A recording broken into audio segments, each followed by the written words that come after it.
be so glad that it's mine.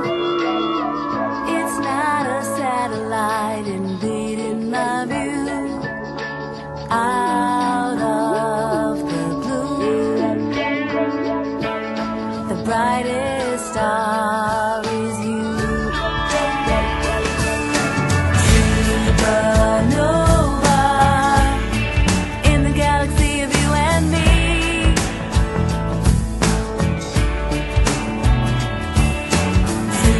Supernova, I can't fight the laws of gravity.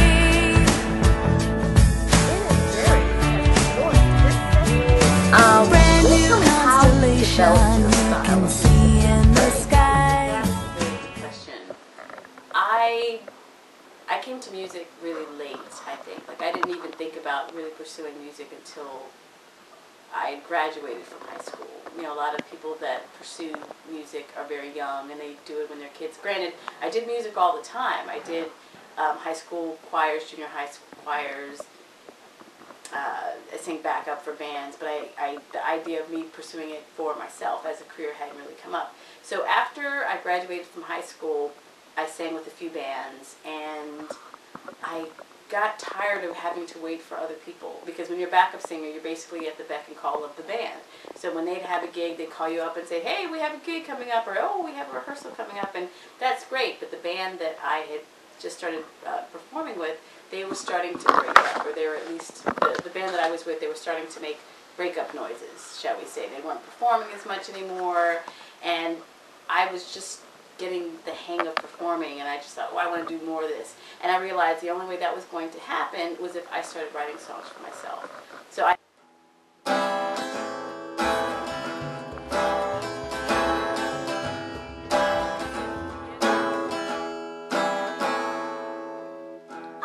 hear the lines you're laying, a lot of minds you're paying, a second chance you're saying, no.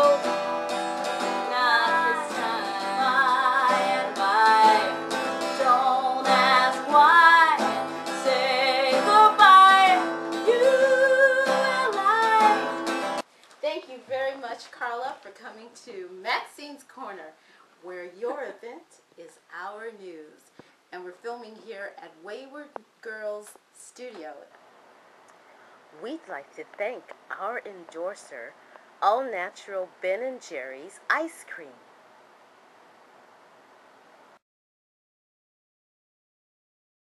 Hi, this is Charlena Pearson with Maxine's Corner, and I am here with this fabulous photographer, Katie Piper. She photographs performers as they are performing, and she's opened at Sip Lounge with a presentation of her beautiful artwork. So, welcome. Thank you. Welcome to Sip. Yes. I am. Born and raised. Now, were you doing photography there, and then I wasn't working in the photo industry in Minneapolis, but I was studying photography, and I got interested in photography in high school. Really, is where it started, and then went to school for art and studied there. I worked in a photo lab, but it wasn't until I moved that I really working in the photo lab gave your appetite to be behind the camera? No, actually, staying there too long made me made me a little burnt out. And I mean, it was, you know, your regular portraits of families and babies. And it kind of told me what I didn't want to do. However, it taught me a lot of valuable lessons in dealing with people and photographing. Because, so since you were photographing babies, that means they were moving around a lot, so you could photograph performances without any problem. I see. Now, how did you start photographing performers and really big name performers? Because let me just name a few of the people that you photographed. You photographed Hendrix, Patti LaBelle, one of my favorites, Ashford Simpson. You've also photographed new performers like Black Spade and Calais. Do you photograph Calais? I have photos of her, yes. Okay. So now, how did MIHE and tell everyone what that is? I know what it is. Make It Happen Entertainment. Our relationship started actually here, strangely. I was looking for a place free wireless. So I could sit on my computer and work. So I found this place when I moved uptown from Brooklyn. I started in Brooklyn when I came to New York. I moved uptown. And I was sitting here editing photos, and Danny Brookings noticed my photos and, started a conversation. And so we kind of built a friendship and he told me about his company. And at that time, work was rather slow. I was working as an assistant primarily for the photographers. So I suggested that, well, why don't I come to your shows and I'll take pictures, and then you can use them to help promote, and we'll kind of see how it goes.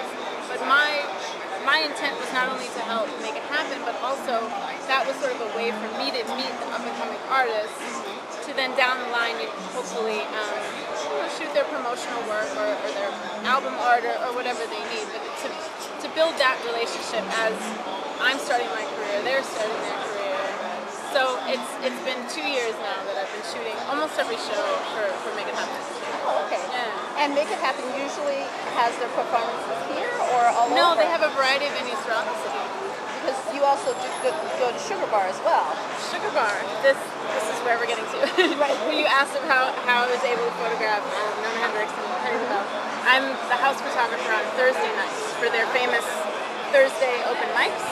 Oh, okay. So Ashford and Simpson are always present every Thursday, and we get a variety of people: Corinne Bailey Reyes, Ben Ann, Henry Bell, Nona Hendrix, Freddie Jackson, Billy Cliff.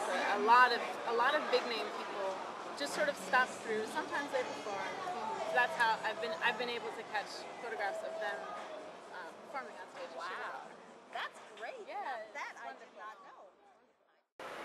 Rosa Valdivieso, welcome to Maxine's Corner as a podcaster and an interviewer. How do you like it so far? You've had your first interview, then the interviewer, and now you're the interviewee. How do you like it? I love it. It's fascinating and it's different. Actually, I'm learning as well, and it's very nice, very comfortable also. Okay, so, and thank you to my mini puddle jumper from Lug Life for endorsing this segment of Maxine's Corner.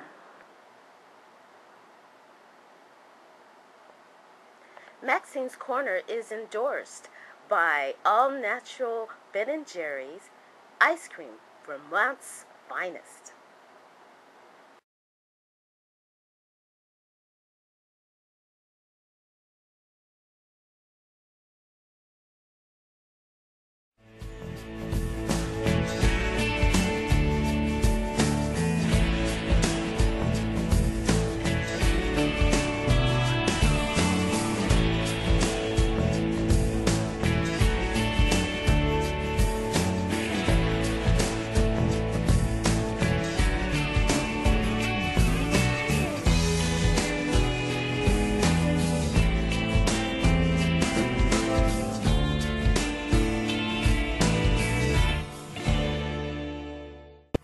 Don't need a telescope, just your naked